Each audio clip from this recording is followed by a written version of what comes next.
tuta, elmetto ed eccoli salire sull'autopompa per la simulazione di un intervento d'emergenza. Vigili del fuoco per un giorno, 6 bambini trevigiani messi a confronto con il mondo che li circonda, come nello spirito dell'UNICEF, che ha voluto celebrare così la giornata mondiale dei diritti dell'infanzia e dell'adolescenza. Oggi simuliamo che i nostri ragazzi abbiano ognuno di loro un ruolo tipo comandante oppure capo di staccamento, caporimessa, in modo da renderli compartecipi alle nostre scelte. Bambini ma anche bambine, visto che anche all'interno del Corpo Nazionale dei Vigili del Fuoco si lavora per la parità. Le donne sono come gli uomini, non c'è differenza, anzi tante volte le fanno pure meglio. Com'è andata? Bene. È stato difficile? No.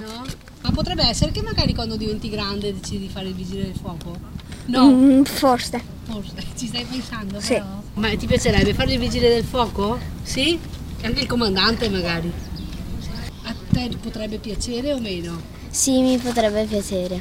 Questo è il tuo cane? Sì, Ma è un cane particolare o è solo il tuo cane? è il mio cane. È il tuo cane? Ma cosa fa questo La cane? ricerca? Ricerca di persone scomparse? Sì, Quindi tu potresti fare il vigile del fuoco da grande? forse sì. Prima partenza per Treviso. Kids Takeover, il nome del progetto che coinvolge famiglie, scuole e istituzioni per dare ai bambini la possibilità di scoprire, relazionarsi, fare esperienza.